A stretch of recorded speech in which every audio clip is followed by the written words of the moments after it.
আচ্ছা, আজ আমরা এমন একটা প্রাচীন শিক্ষা ব্যবস্থা নিয়ে কথা বলবো যেটা কিন্তু শতাব্দীর পর শতাব্দী ধরে ভারতীয় সমাজের একেবারে মূলে ছিল। চলুন তো এই অসাধারণ মডেলটা একটু কাছ থেকে দেখা যাক। পাওয়া যায় এমন একটা শিক্ষা ব্যবস্থা যেখানে কোনো ফি নেই। আজকের দিনে যেখানে সব কিছুই এত বাণিজ্যিক, সেখানে এই কথাটা শুনলে তো প্রায় অসম্ভবই মনে হয়, তাই না? কিন্তু জানেন, প্রাচীন ভারতের ঠিক এটাই সত্যি ছিল। আর এটাই আমাদের আজকের আলোচনার মূল বিষয়। তো প্রথমেই আসা যাক বৈদিক শিক্ষার একেবারে কেন্দ্রবিন্দুতে, মানে গুরুকুলে। বলতে পারেন এটাই ছিল তখনকার দিনে স্কুল, কলেজ, বিশ্ববিদ্যালয় সবকিছু। তার মানে গুরুকুল কিন্তু শুধু একটা স্কুল ছিল না, ব্যাপারটা ছিল একদম অন্যরকম। এটা ছিল একটা পরিবারের মতো, যেখানে ছাত্র আর শিক্ষক মানে ব্রহ্মচারী আর গুরু একসঙ্গেই থাকতেন। জ্ঞান অর্জন আর জীবনযাপন দুটোই চলত হাতে হাত ধরে। ছাত্ররা গুরুর সাথেই থাকত, তার সেবা করত আর দৈনন্দিন জীবনের সব কাজের মধ্যে দিয়েই আসল শিক্ষাটা পেত। আর পাঠ্যক্রমটা দেখলে তো অবাক হতে হয়। আমাদের অনেকেরই একটা ধারণা আছে যে তখন হয়তো শুধু বেদ বা ধর্মগ্রন্থই পড়ানো হতো, কিন্তু দেখুন, ধারণাটা একদমই ভুল। আয়ুর্বেদ মানে চিকিৎসাবিদ্যা থেকে শুরু করে গণিত, জ্যোতিষশাস্ত্র, এমনকি ধনুর্বিদ্যা, রাজনীতি, কারুশিল্পের মতো প্র্যাকটিক্যাল বিষয়গুলো শেখানো হতো। মানে যাকে বলে সত্যিকারের একটা হোলিস্টিক এডুকেশন। আচ্ছা, পাঠ্যক্রম তো দেখলাম, এবার চলুন একটু ভেতরে ঢোকা যাক। গুরুকুলের মধ্যে গুরু আর ছাত্রদের জীবনটা ঠিক কেমন ছিল? তাদের সম্পর্কটাই বা কিসের ওপর ভিত্তি করে তৈরি হতো? আসলে এখানকার শিক্ষাটা শুধু বইয়ের পাতায় আটকে ছিল না, এটা ছিল পুরোটাই চরিত্র গঠনের একটা প্রক্রিয়া।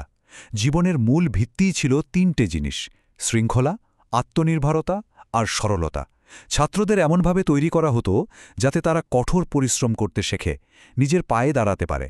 এটাই ছিল ভবিষ্যতের জন্য তাদের আসল প্রস্তুতি। আর ছাত্রদের জীবনযাত্রা, সে তো ছিল সাংঘাতিক সুশৃঙ্খল। ভাবুন তো, দিন শুরু হচ্ছে স্নান, যজ্ঞ আর ধ্যানের মতো আধ্যাত্মিক চর্চা দিয়ে, তারপর পড়াশোনা, গুরুর সেবা, আবার শারীরিক ব্যায়াম, মানে মানসিক আর শারীরিক বিকাশের মধ্যে কি দারুণ একটা ভারসাম্য রাখা হতো। এই তুলনাটা কিন্তু খুব জরুরি। দেখুন, বৈদিক শিক্ষায় জোর দেয়া হতো মনন আর চিন্তনের ওপর।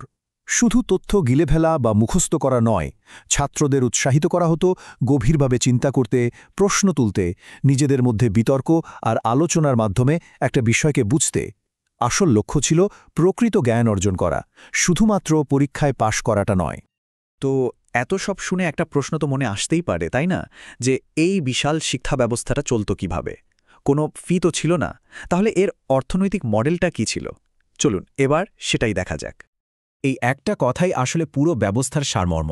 মানে শিক্ষাকে কেউ টাকা কামানোর জিনিস হিসাবে দেখত না, বরং একটা শিক্ষিত জ্ঞানী প্রজন্ম তৈরি করাটা ছিল গোটা সমাজের একটা সম্মিলিত দায়িত্ব। এই যে দেখুন, গুরুকুল চলত কিভাবে। এর মূল চালিকা শক্তি ছিল সমাজের সম্মিলিত সাহায্য। কোনো ছাত্রের ফি নয়। সমাজের ধনী ব্যক্তি থেকে শুরু করে সাধারণ মানুষ প্রত্যেকেই নিজের সাধ্যমতো খাবার, কাপড় বা অর্থ দিয়ে এই জ্ঞানচর্চাকে সচল রাখত। আর পড়াশোনা শেষ হলে ছাত্ররা কোনো নির্দিষ্ট ফি দিত না, বরং কৃতজ্ঞতা আর সম্মান জানিয়ে স্বেচ্ছায় গুরুদক্ষিণা দিত।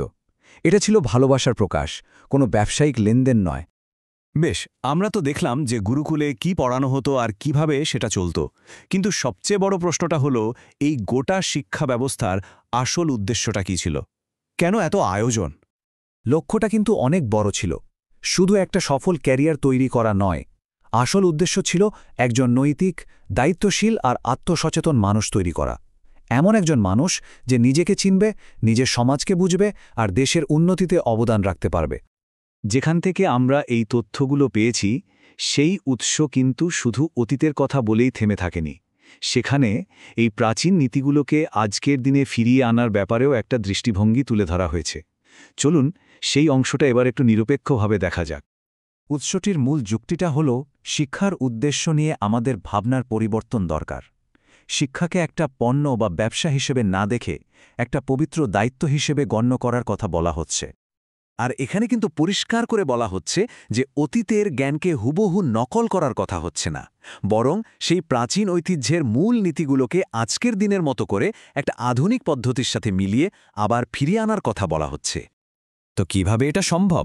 উৎসটি একটা সম্মিলিত চেষ্টার কথা বলছে, যেখানে সরকার নয় বরং সমাজই আবার শিক্ষার মূল দায়িত্বটা কাঁধে তুলে নেবে, ঠিক যেমনটা প্রাচীনকালে হতো।